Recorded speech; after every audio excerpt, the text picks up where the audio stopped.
नमस्कार दोस्तों, आप सभी का बहुत बहुत स्वागत है यूएस तंवर एग्रीकल्चर फाउंडेशन के ऑनलाइन यूट्यूब चैनल पर। जैसा कि बच्चों आपको पता है कि हम लोग पशुपालन पढ़ रहे हैं और पशुपालन में हमारे गाय की नस्लें, भेड़ की नस्लें, बकरी की नस्लें, भैंस की नस्लें कंप्लीट हो चुकी हैं। तो अब अगला जो टॉपिक चल रहा है उसका नाम है ऊंट की नस्लें। अपने सिलेबस में एक छोटा सा पॉइंट है कैमल मैनेजमेंट, ऊंट की नस्लें। तो चलिए लिखना प्रारंभ कीजिए आज का टॉपिक।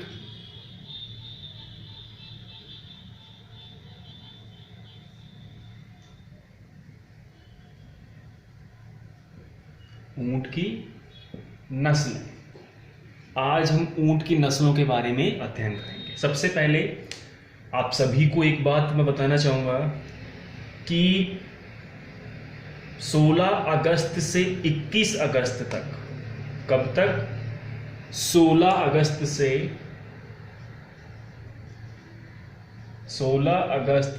21 अगस्त तक जो परीक्षा आयोजित होने वाली थी, 16 अगस्त से 21 अगस्त तक जो परीक्षा आयोजित होने वाली थी जिसका नाम था बीएचयू। बीएचयू की परीक्षा का जो टाइम टेबल था वो था 16 से 21 अगस्त के बीच में लगने वाली थी। तो ये परीक्षा भी स्थगित होने वाली है। ये परीक्षा भी बच्चों स्थगित होने वाली है, पोस्टपोन होने वाली है। ये आपको जानकारी आज से 15 दिन पहले ही हम लोग प्रोवाइड करवा रहे हैं। बहुत जल्द आपको नोटिफिकेशन मिल जाएगा कि बीएचयू की परीक्षा भी अब सितंबर के माह में ही लगेगी। 16 से 21 अगस्त के बीच में लगने वाली थी, लेकिन ये नहीं लगेगी, ऐसा हमारा मानना है। लेकिन आपको तो आपकी तैयारी 16 से 21 अगस्त मान के ही करनी है। आप अपनी जो एग्जाम डेट है वो एग्जाम डेट कब मानेंगे? वो एग्जाम डेट को आप 16 से 21 अगस्त ही मान के चलें। कब तक? जब तक कोई भी ऑफिशियल नोटिफिकेशन नहीं आता है। जब तक कोई भी ऑफिशियल नोटिफिकेशन नहीं आता है तब तक आप अपनी परीक्षा को कब की मान के चलें? 16 से 21 अगस्त की ही मान के चलें। लेकिन बहुत जल्द आपको नोटिफिकेशन मिल जाएगा कि ये परीक्षा स्थगित हो चुकी है, स्थगित होने वाली है। ये आज की लेटेस्ट न्यूज़ है आप सभी के लिए, तो इसका आप थोड़ा विशेष ध्यान रखना। चलिए अब हम पढ़ना चालू करते हैं।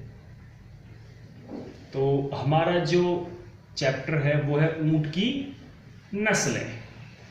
बच्चों, ऊंट का नाम आते ही सबसे पहले प्रश्न दिमाग में कौन सा आता है? वो प्रश्न आता है शिप ऑफ डेजर्ट। पहला प्रश्न क्या आता है? Ship of desert. Ship of desert, ठीक है, शिप ऑफ डेजर्ट। इसको हिंदी में क्या बोलते हैं? ये ऐसे भी आ सकता है, शिप ऑफ डेजर्ट, ऐसे भी आ सकता है। कोई जरूरी नहीं है ऐसे ही आए, ऐसे भी आ सकता है ना। तो शिप ऑफ डेजर्ट, इसको हिंदी में बोलते हैं रेगिस्तान का जहाज। रेगिस्तान का जहाज, है ना। तो रेगिस्तान का जहाज किसे बोला जाता है? रेगिस्तान का जहाज किसे कहते हैं? रेगिस्तान का जहाज ऊंट को कहते हैं। किसे कहते हैं? ऊंट को कहते हैं। तो यहां पे आप लिख लीजिए शिप ऑफ डेजर्ट किसे कहेंगे? कैमल को। किसे कहेंगे? कैमल को या ऊंट को, शिप ऑफ डेजर्ट कैमल, या ऊंट हिंदी में बोले तो रेगिस्तान का जहाज ऊंट। ठीक है, नेक्स्ट अगला पॉइंट लिखिए इसमें। ऊंट का नाम आते ही आपके दिमाग में एक बात और आनी चाहिए कि राजस्थान का ऊंट के मामले में, ऊंटों के मामले में राजस्थान का कौन सा भाग, कौन सा स्थान है? पहला। ऊंटों की संख्या में राजस्थान का पहला स्थान है। ऊंटों की संख्या में राजस्थान का पहला स्थान है। पूरे भारत के लगभग 81, कितना परसेंट? लगभग 81%, 81.3% जो ऊंटों की संख्या है, ऊंटों की संख्या कहां पाई जाती है? राजस्थान में पाई जाती है। कहां पाई जाती है? राजस्थान में पाई जाती है। कितनी संख्या? 81.37%। भारत में जो ऊंट पाए जाते हैं उनमें 81% जो ऊंट है वो कहां पे पाए जाते हैं? राजस्थान में पाए जाते हैं। अर्थात ऊंटों के मामले में राजस्थान का स्थान कैसा है? पहला। ऊंटों के क्षेत्र में, है ना, ऊंटों की संख्या या ऊंटों की दृष्टि, ऊंटों की दृष्टि या ऊंटों की संख्या हो, दृष्टि हो या ऊंटों के क्षेत्र हो, स्थान राजस्थान में कौन सा है? पहला स्थान किसका है? राजस्थान का। ठीक है ना, राजस्थान किसका है? राजस्थान का है।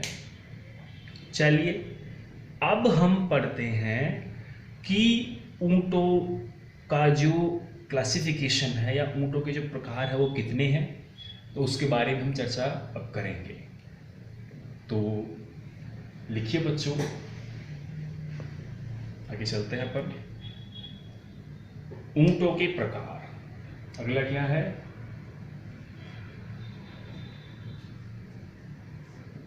ऊंटों के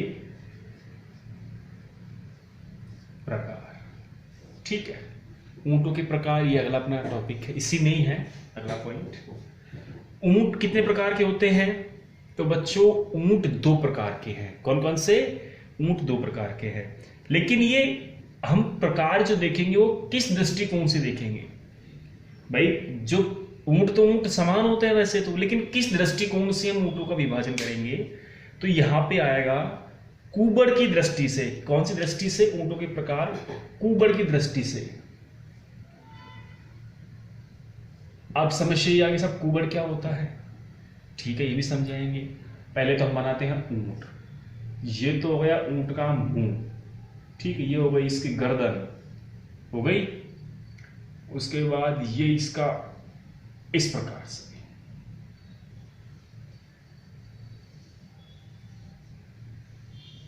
इस प्रकार से होता है ना, शायद मेरे हिसाब से ऐसे होता है। थोड़ा बहुत 19-20 हो जाए तो कोई दिक्कत नहीं बच्चों। ये इसकी पूंछ हो गई, है ना। ये लगभग ऊंट बन गया हमारा। क्या बन गया? ऊंट। ये इसके कान हो गए, कान है इसके, सींग नहीं है, कान है बेटे, है ना। तो हम बोल रहे हैं कुबड़। कुबड़ के अनुसार ऊंटों के प्रकार। तो ये जो कुबड़ है, ये कुबड़ कौन सा भाग है ऊंट में? तो ये वाला जो भाग है, ये भाग आपको दिख रहा है ना, ये उठा हुआ, ये इसको बोलते हैं कुबड़। इसे बोलते हैं, ये उठा हुआ भाग जो दिख रहा है इसे क्या बोलते हैं? इसे कुबड़ बोलते हैं। ठीक है ना। तो इस कुबड़ के अनुसार ऊंट के 2 प्रकार हैं। कितने प्रकार हैं? 2 प्रकार है। अब ये कुबड़ जो बनाया है इसी पे ही क्या है, बचपन में आपने देखा होगा, खैर ग्रामीण क्षेत्रों में तो ऐसा नहीं होता, लेकिन शहरी क्षेत्रों में कई कहावतें भी बनी हुई हैं ऊंटों पे। और हमने टीवी शोज में भी ऐसी कहावतें सुनी हैं कि एक डिफिकल्ट लाइन होती है, कठिन लाइन, जिसको रिपीट करने के लिए बोला जाता है कि आप इसको रिपीट करके सुनाओ, हम जो बोलेंगे उसको आपको इनाम मिलेगी, है ना। तो ऐसे ही एक लाइन आती है, जिसमें आता है चंदू की चाची ने चांदी की चमची से, ऐसा करके आता है कुछ, वो मुझे भी नहीं आता, लेकिन ऊंट के बारे में थोड़ी सी लाइन वो मुझे आती है। तो जब ऊंट की चर्चा हो रही है तो हम उसके बारे में भी आपको बताना चाहेंगे जरूर से जरूर।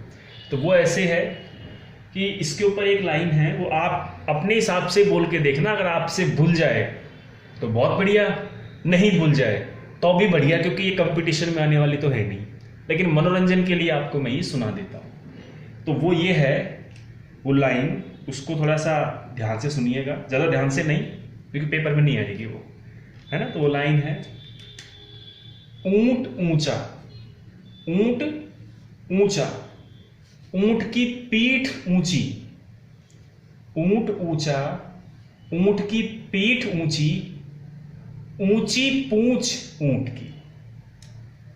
एक बार दोबारा सुन लीजिए, ऊंट ऊंचा, ऊंट की पीठ ऊंची, ऊंची पूंछ ऊंट की। अब इसको आप रिपीट करते रहना, अगर आपसे बोलने में आ जाए तो बहुत बढ़िया, नहीं आए तो कोई दिक्कत नहीं, लेकिन जो बच्चा पहली बार सुन रहा है उससे ये गारंटी है 101% कि वो पहली बार में नहीं बोल सकता इस लाइन को। कम से कम 4 से 5 बार तो उसको ट्राई करना ही पड़ेगा, और कई बच्चे तो अभी भी ट्राई कर रहे हैं। कोई बात नहीं, करो ट्राई, कोई दिक्कत नहीं, कुछ तो सीखो कम से कम। चलिए, तो ऊंट ऊंचा, ऊंट की पीठ ऊंची, ऊंची पूंछ ऊंट की, है ना। इसको फटाफट बोलना है 7 बार। ये होता है जो इस तरीके से नाम बुलाते हैं ना, कठिन लाइन बुलाते हैं, उसको 7 बार बोलना पड़ता है, एक बार नहीं 7 बार। कई बच्चों ने एक बार में बोल दिया होगा, लेकिन इसको 7 बार बोलना है विदिन 1 मिनट। 1 मिनट के अंदर अंदर इसको 7 बार बोलना है, तब जाके इनाम मिलेगी। तो 7 बार आप बोलने का प्रयास करें, है ना, लेकिन ज्यादा टाइम वेस्ट ना करें क्योंकि हमें पढ़ना भी है। तो ये प्रयास बाद में करना, ठीक है। अभी हमारा टॉपिक है कि कुबड़ किसे कहते हैं। तो कुबड़ ऊंट का जो उठा हुआ भाग है, जो पीठ होती है, इसे ही हम क्या कहते हैं, कुबड़ कहते हैं, ठीक है। चलिए आगे।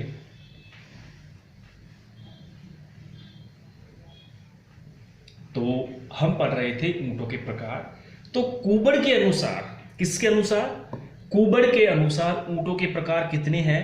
तो कुबड़ के अनुसार, किसके अनुसार, कुबड़ के अनुसार, या कुबड़ की संख्या के आधार पर, कुबड़ के अनुसार या कुबड़ की संख्या के आधार पर, यह ठीक रहेगा। कुबड़ के आधार पर, कुबड़ के आधार पर, यह ठीक रहेगा, ठीक है। तो कुबड़ के आधार पर ऊंटों को कितने भागों में बांटा गया है बच्चों।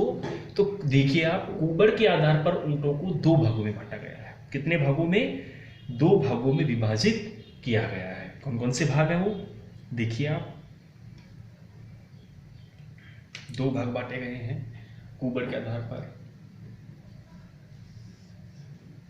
इस प्रकार से आप बनाइए, समझने में सिंपल रहेगा। कितने भागों में बांटा गया है, 2 भागों में, ठीक है। 2 भागों में विभाजित किया गया है कुबड़ के आधार पर। पहला है अरबियन ऊंट। पहला कौन सा है, अरबियन ऊंट।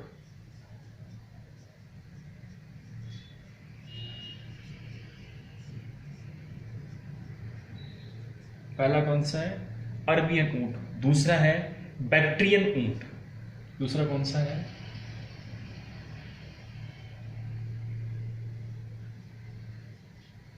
बैक्ट्रियन ऊंट, ठीक है।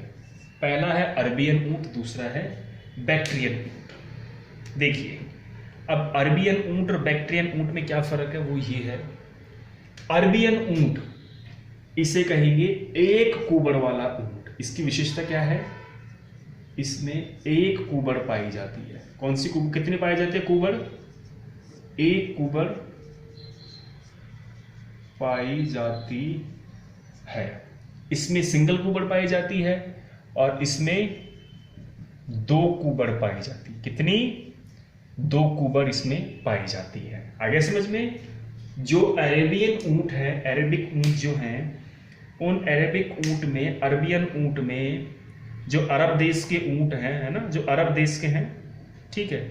तो अरेबियन ऊंट में कितनी कुबड़ पाई जाती है?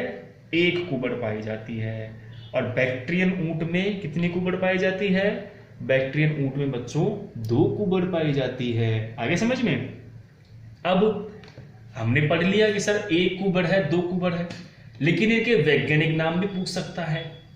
जरूर थोड़ी ये पूछे, आपसे प्रश्न पूछा जा सकता है निम्न में से 1 कुबड़ वाला ऊंट है, तो ऑप्शन 1 में तो आ जाएगा अरबियन ऊंट, बी में आ जाएगा बैक्ट्रियन ऊंट, सी में आ जाएगा दोनों, और डी में आ जाएगा इनमें से कोई नहीं।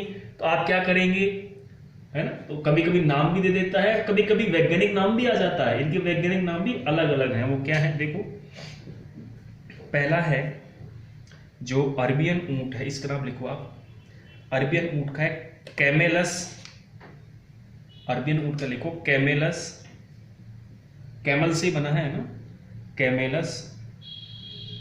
पहले आप कैमेल लिखो, CAMEL, कैमेल, US, कैमेलस। आ गया समझ में? Camelus spelling CAMELLUS, camelus. Dromedarius है ना, कैमेलस, DRO है ना, कैमेलस, DROME,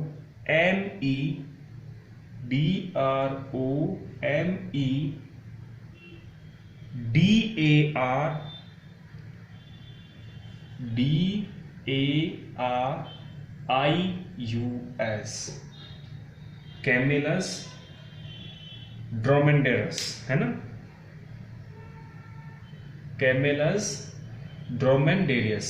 तो ये जो है 1 कुबड़ वाले ऊंट का नाम है, अरबियन ऊंट का नाम है। कैमेलस ड्रोमेंडेरियस जो है ये अरबियन ऊंट का नाम है, वैज्ञानिक नाम। तो इसको आप लिख लें ऐसे कैसे, ठीक है, इसको ऐसे कैसे लिख लें आप, ये इस अरबियन ऊंट का नाम है, ठीक है, ये ऐसे है। अब बात आती है बैक्ट्रियन ऊंट के वैज्ञानिक नाम की। तो बैक्ट्रियस जो ऊंट है ना, उसका सिंपल नाम है कैमेलस बैक्ट्रिनस, जो आपको लिखाया गया है ना, बैक्ट्रियन ऊंट वही है, बैक्ट्रियन यानी बैक्ट्रिनस। इसको लिख लो ऐसे कैसे आप, कैमेलस बैक्ट्रिनस। दूसरा जो ऊंट है उसका वैज्ञानिक नाम, तो कैमेलस बैक्ट्रिनस जो नाम है 2 कुबड़ ऊंट वाले का नाम है। कौन से कुबड़ वाले का नाम है? जिसकी 2 कुबड़ पाई जाती है ना, तो 2 कुबड़ वाले ऊंट का नाम है कैमेलस बैक्ट्रिनस। प्रश्न ऐसे पूछा जा सकता है, कैमेलस बैक्ट्रिनस में कुबड़ की संख्या होती है, लिख लीजिए इसको पहले तो, कैमेलस बैक्ट्रिनस है ना, इसका वैज्ञानिक नाम आप लिख लीजिए कैमेलस बैक्ट्रिनस।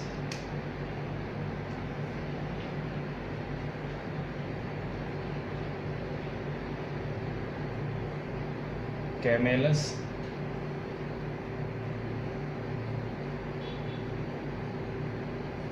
ठीक है, ये इसका वैज्ञानिक नाम है।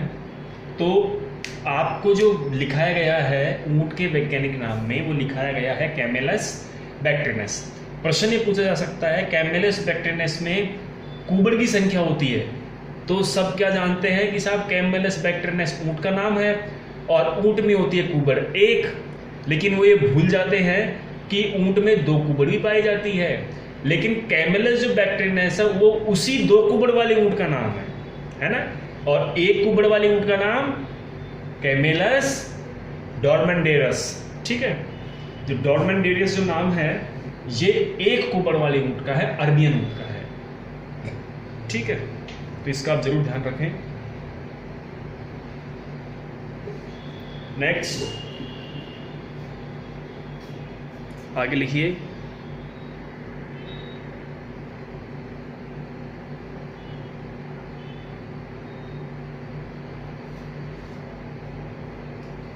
हेलो,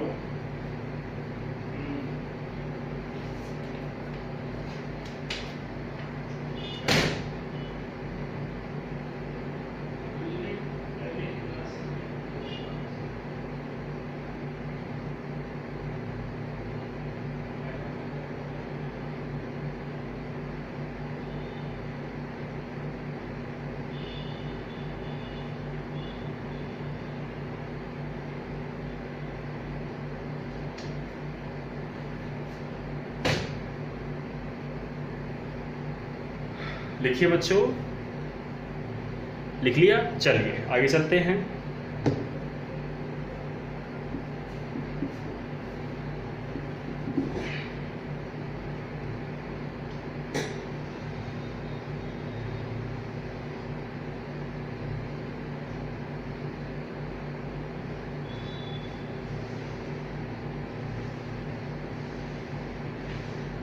चलिए अब लिखते हैं, आगे लिखो आप, ऊंटों की प्रजाति।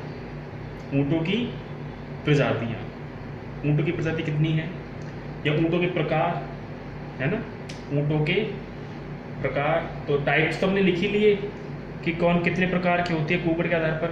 अब इनकी जो प्रजाति है वो कौन कौन सी है, तो इनकी मुख्य प्रजाति राजस्थान में पाई जाती है, वो है 3 प्रकार की प्रजातियां पाई जाती है। कौन कौन सी? सबसे पहली है बीकानेरी,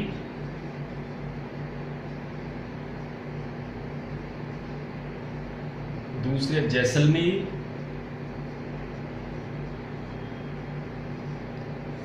और जो तीसरी है वो है मेवाड़ी। नंबर 3 मेवाड़ी, जैसलमेरी, बीकानेरी और मेवाड़ी। ठीक है, अब चलिए इनकी विशेषता लिख लीजिए फटाफट। विशेषताएं क्या क्या हैं? सबसे पहला बात करेंगे बीकानेरी की। सबसे पहले बात किसी करेंगे हम? बीकानेरी की। तो बीकानेरी नस्ल की जो है ये प्रजाति जो है, इसके बारे में हम पढ़ना शुरू करेंगे। पहले प्रश्न यही बनता है, बीकानेरी का निर्माण कैसे हुआ है?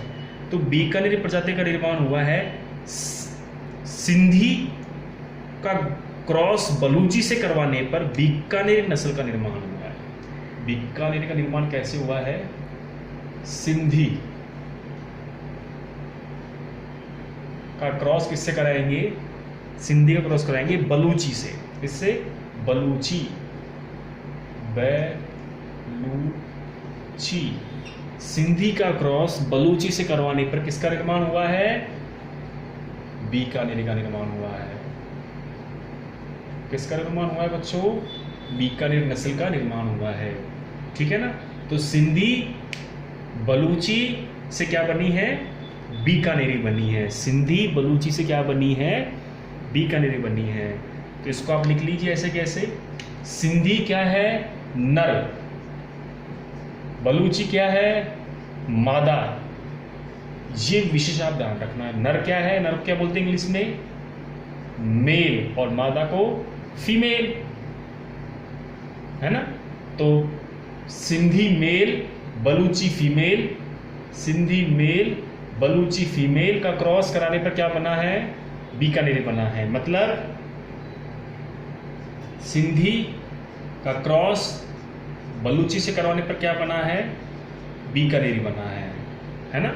सिंधी का क्रॉस बलूची से कराने पर क्या बना है? बीकानेरी नस्ल का निर्माण हुआ है। तो ये आपको याद होना चाहिए। बीकानेरी नस्ल जो बनी है किस किस की क्रॉस से बनी है? नर सिंधी, मतलब नर जो है वो सिंधी प्रजाति का है और मादा जो है वो बलूची प्रजाति की है ना? तो उससे किसका निर्माण हुआ है? बीकानेरी नस्ल का निर्माण हुआ है। लिख लिया? चलिए आगे चलते हैं। अब इसमें आगे की बातें लिखो, मुख्य मुख्य मेन बातें कौन कौन सी इसमें वो लिखिए आप। ये जो नस्ल है ये द्विउद्देश्य नस्ल है। मतलब इसका पालन जो है वो बोझा ढोने के लिए भी करते हैं, इसी के साथ साथ और अन्य कार्य के लिए भी किया जाता है। ठीक है? और अगले इसमें लिखो, राजस्थान में 50% ऊंटों की नस्लें बीकानेरी पाई जाती हैं, है ना? मतलब कुल संख्या की 50% कौन सी नस्ल है? बीकानेरी। तो कुल संख्या का 50% कौन सी नस्ल का है? बीकानेरी नस्ल के ऊंट पाए जाते हैं राजस्थान में। जितने भी ऊंट है ना राजस्थान में, उनमें 50% ऊंट बीकानेरी नस्ल के मिलेंगे। कौन सी नस्ल के मिलेंगे? बीकानेरी नस्ल के मिलेंगे। ठीक है, नेक्स्ट आगे लिखो इसमें, बीकानेरी नस्ल की जो ऊंट है ना, बीकानेर नस्ल का जो ऊंट है इसकी विशेषता क्या है? इस नस्ल के जो पशु होते हैं ऊंट जो होते हैं, इनके आँखों के जो ऊपर ललाट होता है उसमें गड्ढा पाया जाता है। ऊंट के आँखों के ऊपर जो ललाट होता है ना, उस ललाट पे क्या पाया जाता है, एक गड्ढा पाया जाता है जिसको स्टॉप बोलते हैं। क्या बोलते हैं? स्टॉप। क्या बोलते हैं उसको? स्टॉप। तो स्टॉप किस में पाया जाता है? बीकानेर नस्ल के ऊंट में पाया जाता है। मतलब आँख होती है, ऊंट की जो आँख होती है इस प्रकार से आँख, इसके ऊपर जो ललाट होता है, इसके यहाँ क्या पाया जाता है? गड्ढा पाया जाता है। क्या पाया जाता है? यहाँ पे गड्ढा पाया जाता है। ये आँख हो गई, है ना। तो यहाँ पे क्या पाया जाएगा? ये इसके कान हो गए, यहाँ पे गड्ढा पाया जाएगा इस जगह पे ललाट पे। इसकी दो आँख हो गई, ये मुंह हो गया, ठीक है। यहाँ पे गड्ढा पाया जाता है ऊँट के। तो ये विशेषता है जिसको क्या बोलते हैं? स्टॉप। क्या बोलते हैं? जिसको स्टॉप बोलते हैं। तो स्टॉप पाया जाता है बीकानेर नस्ल के ऊँट में, ठीक है। उसके बाद इसकी आँख की जो पलकें होती हैं और जो कान होते हैं, इस पर क्या पाए जाते हैं? बाल पाए जाते हैं, जिसे झीपरा कहते हैं। क्या बोलते हैं? झीपरा। इसके आँख और कानों पर बाल पाए जाते हैं, जिसे झीपरा कहते हैं। ये इसकी दूसरी विशेषता है। पहली विशेषता क्या है? स्टॉप पाई जाती है ना। पहली विशेषता क्या है? स्टॉप या गड्ढा। गड्ढा या स्टॉप पाया जाता है, पहली विशेषता, ठीक है। दूसरी विशेषता क्या है? कि इसके आंख और कान पर बाल पाए जाते हैं, जिसे झीब्रा कहते हैं। कहाँ कहाँ पर? आंख व कान पर क्या पाए जाते हैं? बाल पाए जाते हैं, जिसे क्या बोलते हैं? झीब्रा। झीपरा, जिसे झीब्रा कहते हैं, है ना। जिसे क्या कहते हैं? झीब्रा कहते हैं। क्लियर? आंख और कान पर बाल पाए जाते हैं, जिसे झीब्रा कहते हैं। चलिए आगे चलते हैं। बीकानेर नस्ल के जो ऊंट होते हैं, इसको सिनगारी ऊंट भी कहते हैं। सिनगारी क्या कहते हैं? सिनगारी ऊंट भी कहते हैं। नेक्स्ट, और ऊंट, बीकानेर नस्ल के ऊंट क्या कहते हैं, क्या काम में आता है? बीकानेरी ऊंट का नस्ल सबसे जिसको बोलते हैं सबसे ज़्यादा श्रृंगार वाला, सबसे ज़्यादा सुंदर ऊंट कौन सा कहलाता है? बीकानेरी नस्ल का ऊंट। सबसे अधिक सुंदर ऊंट कौन सा कहलाता है? बीकानेरी नस्ल का ऊंट सबसे अधिक सुंदर होता है। सबसे अधिक सुंदर ऊंट कौन सा होता है? बीकानेर नस्ल का ऊंट होता है सबसे सुंदर, ठीक है। Next, NRCC, national research centre for camel. C यानी कैमल, कहाँ पे है? जोहड़बीड़, बीकानेर। कहाँ पे है? National research centre on camel कहाँ पे है? जोहड़बीड़, बीकानेर में है। कहाँ पे है? बीकानेर में है। इतने सारी विशेषता पाई जाती है, इसीलिए बीकानेर में नेशनल रिसर्च सेंटर की स्थापना की गई है, वो भी स्पेशल ऊंटों के लिए, है ना। कहाँ पे? जोहड़बीड़, बीकानेर। जोहड़बीड़, बीकानेर में क्या है? NRCC, national research centre camel, इसका रिसर्च सेंटर है। वहाँ पे ऊँटों के ऊपर अध्ययन किया जाता है, ऊँट के दूध के ऊपर अध्ययन किया जाता है, ठीक है। तो इसकी विशेषताएं हैं। बीकानेर नस्ल कंप्लीट। नेक्स्ट, अगला आता है जैसलमेरी। नेक्स्ट, जैसलमेरी। जैसलमेरी ऊँट, जैसलमेरी ऊँट सबसे हल्के होते हैं। क्या होते हैं? सबसे हल्के, हल्के होते हैं। दूसरी बात, सबसे हल्के होते हैं, आवागमन के लिए उपयोगी होते हैं, है ना। आवागमन या सवारी के लिए उपयोगी होते हैं, सवारी के लिए उपयोगी, ठीक है। नेक्स्ट, जो बॉर्डर है, पाकिस्तान बॉर्डर है, उस बॉर्डर पर फौजियों को कौन से ऊँट दिए जाते हैं? तो यहां पे लिखो फौजी, फौजी या सैनिक, सैनिकों को दिए जाते हैं। मतलब जो फौजी होते हैं, सैनिक होते हैं, उनको कौन सी श्रेणी का ऊँट दिया जाता है? जैसलमेरी प्रजाति का ऊँट दिया जाता है। क्यों? क्योंकि हल्के होते हैं और सवारी के लिए उपयोगी होते हैं, आसानी से एक जगह से दूसरे स्थान पर जा सकते हैं। ठीक है, 2 से 3 दिन में एक बार पानी पीकर जीवित रह सकते हैं। ठीक है, तो ये कई विशेषताएं हैं जैसलमेरी ऊँट की। आकार में छोटा होता है, हल्का होता है ना जैसलमेरी ऊँट। नेक्स्ट मेवाड़ी। नेक्स्ट कौन सा है? मेवाड़ी। मेवाड़ी ऊँट की विशेषता सबसे अलग है। वो क्या है? देखिए आप, मेवाड़ी ऊँट जो है, ये ऊँट सबसे पहला उदयपुर के आसपास के क्षेत्रों में पाया जाता है। कहाँ? उदयपुर के आसपास के क्षेत्रों में पाया जाता है। आसपास के क्षेत्र जैसे उदयपुर, चित्तौड़, भीलवाड़ा, बांसवाड़ा, प्रतापगढ़, जो एरिया नज़दीकी पड़ते हैं मेवाड़ क्षेत्र में, मेवाड़ में जो आते हैं, वहाँ ये पाया जाता है। ठीक है, चलिए, राजसमंद ऐसे एरिया में पाया जाता है। नेक्स्ट इसकी विशेषता क्या है? इसकी सबसे बड़ी विशेषता है वो ये है कि मेवाड़ी नस्ल के ऊँट का नीचे का होंठ लटका रहता है। नीचे का जो होंठ है वो कैसा रहता है? लटका हुआ। मेवाड़ी नस्ल के ऊँट का नीचे का होंठ जो क्या होता है, कैसा होता है? वो लटका हुआ होता है, नीचे की तरफ लटका रहता है। आपने देखा होगा कई जो ऊँट होते हैं, जैसे कि मैं आपको ऊँट का मुंह बना के बता रहा हूँ। ठीक है, ये ऊँट का मुंह हो गया इस प्रकार से, ये इसकी नाक हो गई, है ना, इस प्रकार से। तो ये इसका मुंह है ऊँट का। मेवाड़ी नस्ल की जो ऊँट है उसकी विशेषता क्या होती है? उसकी विशेषता ये होती है कि इसके जो नीचे का होंठ है, कहाँ का? नीचे का होंठ, वो ऐसे लटका रहता है। नीचे का होंठ जो है वो ऐसे नीचे लटका रहता है, इस प्रकार से। ये दांत है इसके, ये ऊपर, ये ऊपरी होंठ है ये। ठीक है, और ये निचला होंठ है, ये निचला होंठ है। इस प्रकार से नीचे का होंठ नीचे की तरफ क्या रहता है? लटका रहता है।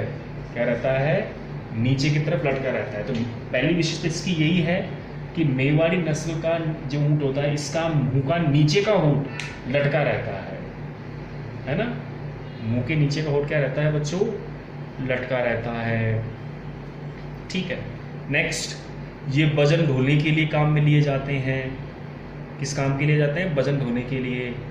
और दूध का अच्छा उत्पादन होता है, 4 से 6 लीटर प्रतिदिन दूध दे सकते हैं। मतलब दूध उत्पादन की दृष्टि से सर्वोत्तम है ये।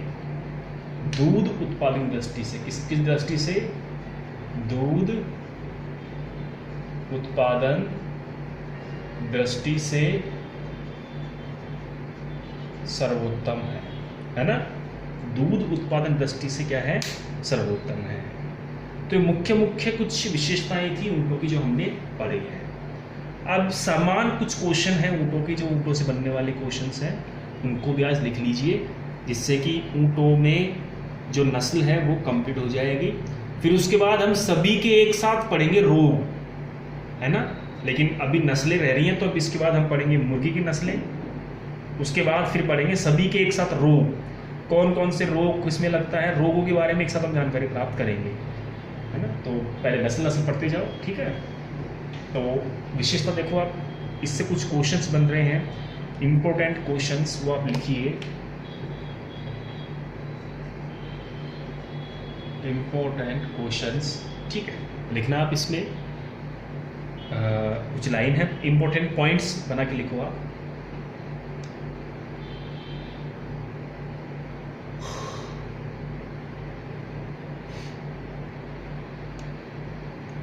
एक ऊंट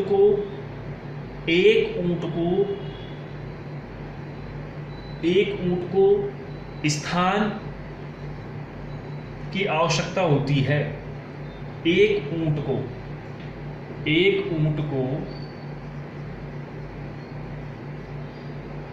स्थान की आवश्यकता होती है।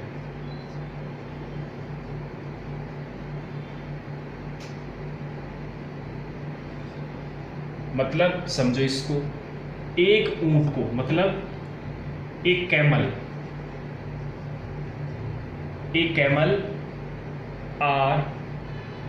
एक कैमल इज रिक्वायर्ड, एक कैमल इज रिक्वायर्ड स्पेस, इसे इंग्लिश में हो गया। मतलब एक ऊंट को स्थान की आवश्यकता होती है। एक कैमल एक ऊंट को रिक्वायरमेंट यानी आवश्यकता, स्पेस यानी जगह या स्थान। तो एक camel is require space, English में पढ़ेंगे तो क्या निकलेगा इसका अर्थ कि एक ऊंट को स्थान की आवश्यकता होती है। इंग्लिश भी यही है कि एक ऊंट स्थान की आवश्यकता होती है एक ऊंट को। ठीक है, कितनी होती है ये देखो आप, कि इसको दूसरी भाषा में समझेंगे तो ये कह सकते हैं कि एक ऊंट के लिए कितनी जगह चाहिए, एक ऊंट के लिए कितनी जगह की आवश्यकता होती है। तो कितनी जगह चाहिए, जगह में है 70 से 100 वर्ग फुट। इसका आंसर आप लिखिए 70 से 100 वर्ग फुट। कितना, 70 से 100 वर्ग फुट। अब इसको लिखने के दो तरीके हैं, एक तो ये है 70 से 100 वर्ग फुट, तरीका दूसरा भी है 70 से 100 फुट प्रति वर्ग, ये भी है। कैसे लिख सकते हो, 70 से 70, इसका सही ये है 70 से 100 वर्ग फुट, मतलब वर्ग यानी गोला, वर्ग यानी गोला। तो 70 से 100 इसकी कितनी दूरी होनी चाहिए, 70 वर्ग फीट का हो या 100 वर्ग फीट का हो गोला, है ना। 70 से 100 वर्ग फीट का अगर कोई जगह है तो वो किसके लिए है, एक ऊंट के लिए आवश्यक है। किसने ऊंट के लिए आवश्यक है, एक ऊंट के लिए इतनी जगह की आवश्यकता होती है। तो एक पॉइंट क्लियर यहाँ से कि एक ऊंट कितना स्थान चाहिए, 70 से 100 वर्ग फुट चाहिए, 70 से 100 वर्ग फुट चाहिए। क्योंकि ऊंट ये तो है ही नहीं कि ऊंट को आपने एक खूंटे से बांध दिया, जैसे मान लीजिए खूंटा है और आपने ऊंट को खूंटे से बांध दिया, ये ऊंट मान लो, तो ये यहीं पे बैठा रहेगा, ये तो है ही नहीं, ये घूमेगा गोल गोल, ऐसे घूमेगा ना, ऐसे गोल गोल। तो इसलिए इसको जगह भी कैसे चाहिए, गोल ही चाहिए। तो इसीलिए बताया गया है कि अगर यहाँ खूंटा बांध देंगे तो 70 से 100 वर्ग फुट चाहिए, 70 से 100 वर्ग फुट चाहिए। ठीक, नेक्स्ट आगे चलिए, अगला पॉइंट डालिए।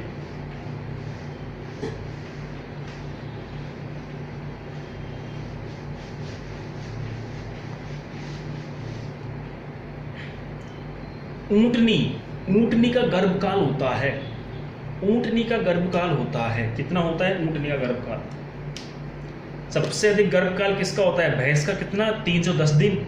ऊंटनी का इससे भी ज्यादा होता है, कितना, 385 से 390 दिन। ऊंटनी या सांडनी एक ही बात है, ऊंटनी या सांडनी कोई दिक्कत नहीं है। लेकिन सांडनी का मतलब आप उससे मत ले जाना, किससे, जैसे गाय का जो नर होता है वो क्या कहलाता है, सांड कहलाता है ना। गाय का नर क्या कहलाता है, सांड कहलाता है। और अगर हम इस सांड की दृष्टि से देखें, ये तो क्या है, नर। अगर नर को सांड बोलेंगे तो मादा को सांडनी बोलेंगे क्या, ये बोल सकते हैं क्या भाई। आपसे प्रश्न पूछा जाए, नर को अगर सांड कहेंगे तो मादा को क्या कहेंगे, सांडनी, गलत। नहीं, मादा गाय कहलाएगी, क्या कहलाएगी, गाय। क्योंकि सांड तो है गाय का मेल वर्जन, गाय जो मादा है इसका मेल वर्जन, मतलब इसका नर क्या कहलाएगा, सांड कहलाएगा। ठीक है ना। वैसे ही ऊंट का फीमेल वर्जन ऊंटनी या सांडनी। ठीक है ना, ऊंटनी या सांडनी। चलो,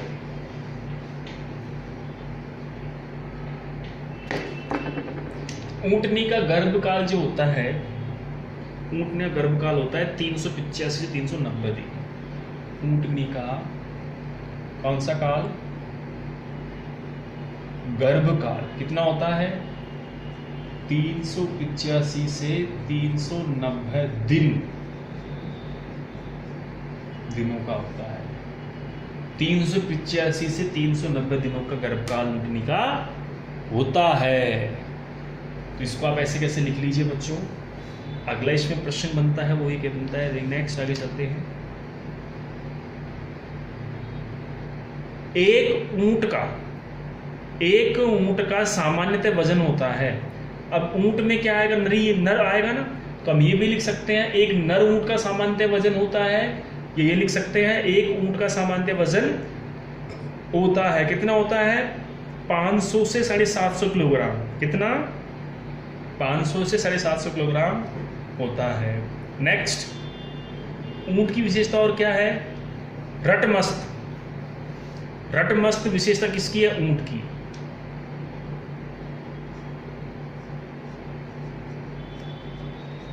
रटमस्त विशेषता किसमें पाई जाती है? ऊंट में। मतलब ऊंट जब संभोग की इच्छा में आता है, ऊंट जब ऊंटनी के साथ प्रजनन करने की इच्छा जब होती है तो उसको रटमस्त कहते हैं। क्या कहते हैं उसको?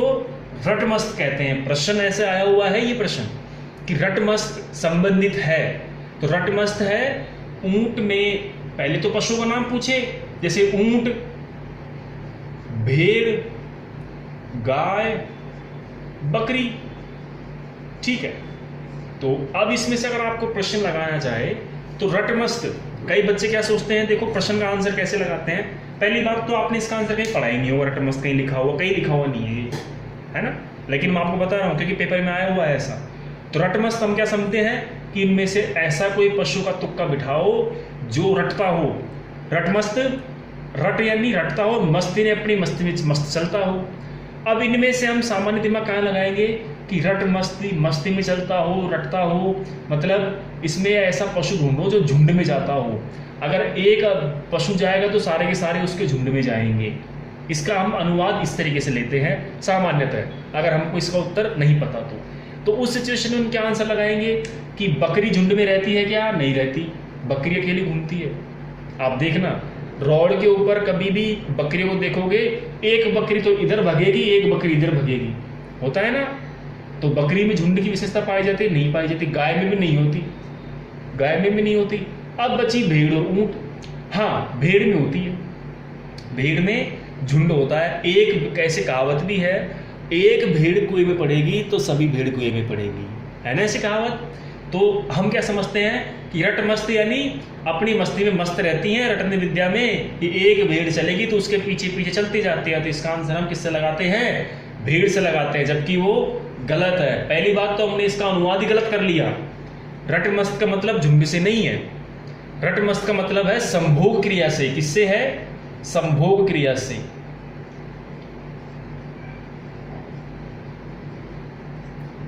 संभोग क्रिया से। किससे है? संभोग क्रिया से। मतलब ऊंट जब संभोग की स्थिति में आता है तो उस समय जो उसकी विशेषता होती है वो क्या कहलाती है? रटमस्त कहलाती है। क्या कहलाती है? रटमस्त कहलाती है। तो इसलिए रटमस्त शब्द किससे संबंधित है? ऊंट से। ऊंट में भी किससे? संभोग क्रिया से या प्रजनन क्रिया से। संभोग क्रिया से या प्रजनन क्रिया से। सेक्सुअल प्रोसेस को क्या कहते हैं? रटमस्त कहते हैं ऊंट के अंदर। ये देसी है, देसी वर्ड जो होती है ग्रामीण क्षेत्रों में उपयोग में लिए जाते हैं, इसलिए इसको रटमस्त कहते हैं। ठीक है, तो ये भी एक ऊंट का प्रश्न है, बहुत अच्छा। और ये प्रश्न आया हुआ है, ये प्रश्न आया हुआ है, कब आया हुआ है? रटमस्त। ये प्रश्न आया हुआ है कृषि पर्यवेक्षक, कृषि पर्यवेक्षक भर्ती परीक्षा 2018 में आया हुआ प्रश्न है। ये रटमस्त संबंधित है ऊंट से, और मैक्सिमम लोगों ने उसका आंसर भेड़ किया है, जो गलत है। तो इसलिए आप, और मैं इसलिए बता रहा हूं क्योंकि कृषि पर्यवेक्षक भर्ती जो परीक्षा है इसकी योग्यता क्या है? 12वीं। कौन सी योग्यता है? 12वीं कृषि संकाय। और आप भी विद्यार्थियों अभी कौन सी कक्षा में पास हुए हो, 12वीं से पास हुए, मतलब आप इस पोस्ट के योग्य हो चुके हो। इसलिए आपको संबंधित जो प्रश्न हैं उनके बारे में जानकारी होना अति आवश्यक है। चलिए आगे चलते हैं। और ऊंट से कौन कौन से प्रश्न बनते हैं, और ऊंट से प्रश्न बनते हैं। अब इनमें बच्चे देने की जो प्रक्रिया है वो मैं आप एक साथ लिखवाऊंगा, है ना, कि गाय भैंस में बच्चे देने की प्रक्रिया क्या कहलाती है, बकरी में क्या कहलाती है ना, ये सब मैं आप एक साथ लिखवा दूंगा बच्चों। तो ऊंट का चैप्टर मेरे हिसाब से हो गया कंप्लीट, ऊंट का चैप्टर क्लोज। तो बच्चों आज का लगभग चैप्टर हमारा कंप्लीट हो चुका है, और अब आपके सिलेबस में बचा है वो बचा है, देखो ब्रीड्स सारे कंप्लीट हो गए। अब हम पढ़ेंगे पोल्ट्री, मतलब मुर्गी पालन। क्या पढ़ेंगे? मुर्गी पालन पढ़ेंगे, है ना। तो मुर्गी पालन क्या पढ़ेंगे हम बच्चों? मुर्गी पालन में हम मुर्गियों की भिन्न भिन्न नस्लों के बारे में पढ़ेंगे कि कौन कौन सी इसकी नस्लें हैं। मुर्गी पालन में क्या दे रखा है? Importance and scope breeds of poultry, मतलब पोल्ट्री की ब्रीड्स या मुर्गियों की नस्लें, और देयर क्लासिफिकेशन, मतलब उनका वर्गीकरण। फिर दे रखा है स्टडी ऑफ पोल्ट्री ब्रीड्स, जो मुर्गी है उन ब्रीड्स का अध्ययन, जिसमें कौन कौन सी नस्लें हैं। अब देखो मुर्गी की कौन कौन सी प्रजाति है, तो मुर्गी की नस्ल के बारे में देखो हम कौन कौन सी नस्लों के बारे में पढ़ेंगे कल।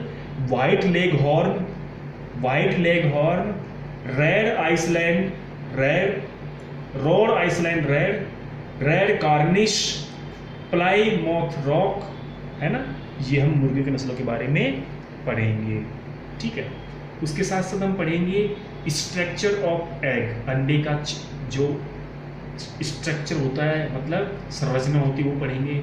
उसके साथ साथ पोल्ट्री फीड, मुर्गी का भोजन पढ़ेंगे, एंड हाउसिंग मैनेजमेंट, मतलब मुर्गी पालन में कौन कौन सी सावधानियां रखी जाती है वो पढ़ेंगे हम। उसके बाद विभिन्न बीमारियां पढ़ेंगे मुर्गी की, है ना। ये नॉर्मल सा बच्चा है मुर्गी का। उसके बाद फिर चलेंगे रोग, जिसमें गाय भैंस भेड़ बकरी ऊंट और मुर्गी, इनके लगने वाले सभी रोगों के बारे में हम एक साथ अध्ययन कर लेंगे। उसके बाद रोग कंप्लीट, फिर चलेगा हमारा डेयरी साइंस। डेयरी साइंस से पढ़ेंगे दूध दही घी छाछ, उसके बाद बर्तन के धावन पदार्थ, है ना, ये हम पढ़ेंगे। अब आपके सिलेबस में इस बार जेट के सिलेबस में कुछ चीजें एक्स्ट्रा जोड़ी हुई हैं, और वो चीजें आपको कोई सी भी गाइड में नहीं मिलेंगी। बहुत चीजें एक्स्ट्रा जुड़ी हैं इस बार, जिसमें आपके ब्रीडिंग, जो मैं कह रहा था आईसीआर भी चलेगा वो, ठीक है। तो ब्रीडिंग प्रोसीजर आपके जोड़ दिया है, वो आपको जेट में भी पढ़ना पड़ेगा, जिसमें हाइब्रिडाइजेशन, म्यूटेशन, ठीक है, और प्योरलाइन सिलेक्शन, ये सब पढ़ेंगे हम। एग्रीकल्चर इकोनॉमिक्स, इसके बारे में हम पढ़ेंगे इसी में। और भी एक दो चैप्टर जोड़े हैं इस बार, तो चिंता करने की कोई विषय नहीं है, कोई चिंता आपको टेंशन नहीं लेनी। जब तक हम बैठे हैं सिलेबस हम पूरा करवाएंगे, आप निश्चिंत रहना। तो लेकिन सिलेबस अब अपने अंतिम चरण पे है, सिलेबस अब अपने अंतिम पड़ाव पे है। तो सभी विद्यार्थियों से मेरा निवेदन है कि जितनी भी मेरी क्लासें लगती हैं कृपया उन क्लासों को अवश्य लें, क्योंकि अब सिलेबस में वो चीजें आपको बताई जा रही हैं जो शायद किताबों में नहीं मिलेंगी। तो आप उनको पढ़ना शुरू करें और उनसे स्टडी प्रारंभ करें, और रिवीजन भी साथ साथ चालू करते रहें, आप पढ़ते रहें रिवीजन्स को, क्योंकि जैसे ही अब एग्रीकल्चर की क्लास से ज़्यादा तो बची नहीं है। लगभग आप मान के चलिए कि 8-10 क्लासों के बीच में एग्रीकल्चर कंप्लीट हो जाएगा पूरा। जितना भी एग्रीकल्चर बचा हुआ है वो 8 से 10 क्लासों का है, उसमें एग्रीकल्चर पूरा कंप्लीट है। कल मुर्गी की नस्ल पूरी कंप्लीट हो जाएगी। उसके बाद परसों जितनी भी बीमारी है उनके बारे में पढ़ा देंगे, धावन पदार्थों के बारे में पढ़ा देंगे, दूध दही के बारे में पढ़ा देंगे। तो पशुपालन कंप्लीट 2-3 क्लासों में। उसके बाद कौन सा बचा? उसके बाद बचा आपके क्रॉप्स, उद्यान वर्गीय फसलें, सब्जी वर्गीय फसलें और शस्य विज्ञान वाली फसलें। तो फसलों के 2 दिन फसलों के मान लो, है ना। 4-5 क्लासें वो, और 4-5 क्लासों में आपका फिर ब्रीडिंग प्रोसीजर आ जाएगा, उतना ही आपके सिलेबस में है। वो बचा तो लगभग 10 से 12 क्लासों में आपका एग्रीकल्चर कंप्लीट है। उसके बाद हम चलाएंगे आपके क्या, एग्रीकल्चर केमिस्ट्री और एग्रीकल्चर बायोलॉजी, है ना।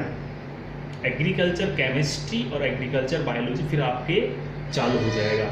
आप निश्चिंत रहना, एग्रीकल्चर बायोलॉजी के लगभग 20 से 25 प्रश्न, 40 प्रश्न एग्रीकल्चर के आते हैं। आपके 40 प्रश्न जो आएंगे, इसमें आएंगे एग्रीकल्चर के 40 क्वेश्चन, 40 ही आएंगे बायो के, और 40 ही आएंगे केमिस्ट्री के। यही सिस्टम है ना, 40 एग्रीकल्चर, 40 बायोलॉजी, 40 ही केमिस्ट्री। तो 40 के 40, तो यहां से हम आपको दावा कर रहे हैं कि 40 के 40 हमारा प्रयास है आपको प्रश्न मिलवाने का, 40 के 40 प्रश्न मैं आपको मिलवाऊं। नेक्स्ट, बायोलॉजी के अंदर 2 पार्ट हैं, वो है, एक तो है बॉटनी और एक है जूलॉजी, ठीक है। एक तो है बॉटनी और एक है जूलॉजी। देखो, बॉटनी और जूलॉजी, जिसमें आपको 25 प्रश्न है वो आपको मैं क्लियर करवाऊंगा, ये ध्यान रखना। 40 में से 25 प्रश्न मेरे अंडर में आते हैं। अब बचा कितना, 15 क्वेश्चन। तो आप नहीं भी करोगे तो भी कोई दिक्कत नहीं है, नहीं भी करोगे ना तब भी कोई दिक्कत नहीं है। 25 प्रश्न बहुत होते हैं, तो 40 प्रश्न तो ये मेरे अंडर में आ गए, 25 प्रश्न ये मेरे अंडर में आ गए, ठीक है। और केमिस्ट्री के अंदर आप मान के चलिए लगभग 10 से 12 प्रश्न या 10 से 15 प्रश्न मेरे अंडर में है, 10 से 15 प्रश्न मेरे अंडर में है। मतलब कितने हो गए, 40 प्रश्न तो ये हो गए, 25 प्रश्न ये हो गए, और 10 प्रश्न ये हो गए। कितने हो गए, 4 और 3 7, 70 क्वेश्चन मेरे अंडर में है। 70 क्वेश्चनों का अगर हम रेशियो लेके चले तो एक प्रश्न आता है 4 नंबर का, तो 70 को मल्टीप्लाई करेंगे तो 7 चौक 28, 280 नंबर आपके मेरे हाथ में है। मतलब गवर्नमेंट यूनिवर्सिटी, कॉलेज नहीं, गवर्नमेंट यूनिवर्सिटी, तो आप केवल मेरी क्लास लेकर के क्वालिफाई कर सकते हो। लेकिन फिर भी आपको केमिस्ट्री की क्लास लेना अनिवार्य है, क्योंकि यहाँ आपके 30 क्वेश्चन छूट रहे हैं। मतलब 70% सिलेबस आपका छूट रहा है। केवल मैं केमिस्ट्री का केवल 25% ही करा पाऊंगा मैं, बायोलॉजी का लगभग 70% मैं करवा दूंगा क्लियर, और एग्रीकल्चर का 100% क्लियर करवा दूंगा, है ना। ऐसे समझिए इसको। देखिए, एग्रीकल्चर का हम 100% क्लियर करवाएंगे, बायोलॉजी का लगभग 70% और केमिस्ट्री का लगभग 25%, ठीक है ना। तो इस प्रकार से आप देख लीजिए। सिर्फ बायोलॉजी के बच्चे कह रहे हैं क्लास नहीं लग रही, केमिस्ट्री क्लास लग रही है, तो केमिस्ट्री क्लास आप लीजिए। अभी आपके चल रहा है केमिकल काइनेटिक्स, केमिकल काइनेटिक्स आपके चल रहा है ना, तो बच्चों आपके सिलेबस में है, वो सिलेबस में है, इसीलिए शायद केमिकल काइनेटिक्स की 10-10, 12-12 क्लासें हो गई अब तक। आप लेते रहिए, जब आप सिलेबस उठा के देखेंगे तो आपको केमिकल काइनेटिक्स मिलेगा, सिलेबस में है। सर जो पढ़ा रहे हैं ना agriculture pure chemistry, Vinod Singh Rajput sir बहुत अच्छे टीचर है, सिंसियर टीचर है, सीनियर टीचर है, हमारी संस्था के सीनियर फैकल्टी हैं वो। तो आपको बहुत सिलेबस टू सिलेबस पढ़ा रहे हैं, इसलिए आप, और बहुत सटीक पढ़ा रहे हैं, आप उनको पढ़ते रहिए, लाइन टू लाइन पढ़ा रहे हैं सिलेबस की, एक भी चीज़ें सिलेबस से कम नहीं है, सिलेबस से बाहर नहीं है। तो ये चीज़ मेरे अंडर में है। तो एग्रीकल्चर का तो लगभग 90% सिलेबस कंप्लीट है, और एग्रीकल्चर बायोलॉजी का और एग्रीकल्चर केमिस्ट्री का हम चालू करेंगे। तो जैसे ही कब सिलेबस कंप्लीट होता है फिर हम बायोलॉजी को लेना शुरू करेंगे, और फिर देखना बायोलॉजी का मज़ा। बायोलॉजी की क्लास से ज़्यादा लंबी नहीं चलेंगी, सिलेबस छोटा है, लिमिट का है, और हम केवल लिमिट की चीज़ें ही पढ़ेंगे जो आपके प्रश्न में आती हैं, ठीक है। तो आज के लिए इतना ही बच्चों। पिछले 2-3 दिनों से मेरी क्लास नहीं लग पाई, उसके लिए मैं माफ़ी चाहूँगा, ठीक है। लेकिन अब प्रयास करूँगा आपको क्लासें रोज़ मिले। अगर क्लासें नहीं मिल पाती हैं तो आप निश्चिंत रहना, आपको जो क्लासें मिल रही हैं आप उनको पढ़ें, है ना, और रिवीजन करें। तो कल फिर मुलाकात होगी नए टॉपिक के साथ, तब तक के लिए धन्यवाद दीजिए। आराम से रहिए, पढ़ते रहिए और अपना रिवीजन करते रहिए। और BHU के लिए भी आपसे कह दिया कि परीक्षा पोस्टपोन होने वाली है। वे सभी विद्यार्थी जो हमारी क्लास को पहली बार ले रहे हैं, उन सभी से निवेदन है कि आपने अभी तक हमारे चैनल को सब्सक्राइब नहीं किया है, प्लीज़ सब्सक्राइब करिए, लाइक कीजिए, बेल आइकन को दबाइए, और इस क्लास को मैक्सिमम लोगों तक शेयर कीजिए, क्योंकि मुझे लाइव आने के लिए कम से कम 1000 सब्सक्राइबर होना अति आवश्यक है, तभी मैं आपको लाइव क्लासें ले पाऊंगा, अदरवाइज मेरी लाइव क्लासें नहीं चल पाएंगी। उसके लिए मैं आपसे माफ़ी चाहूँगा। तो प्रयास करिए और जो हमने आपको सफलता दिलाने के लिए जो वादा किया है उस पर हम खरे उतरने का पूरा प्रयास करेंगे। ठीक है बच्चों, धन्यवाद, शुभ दिन।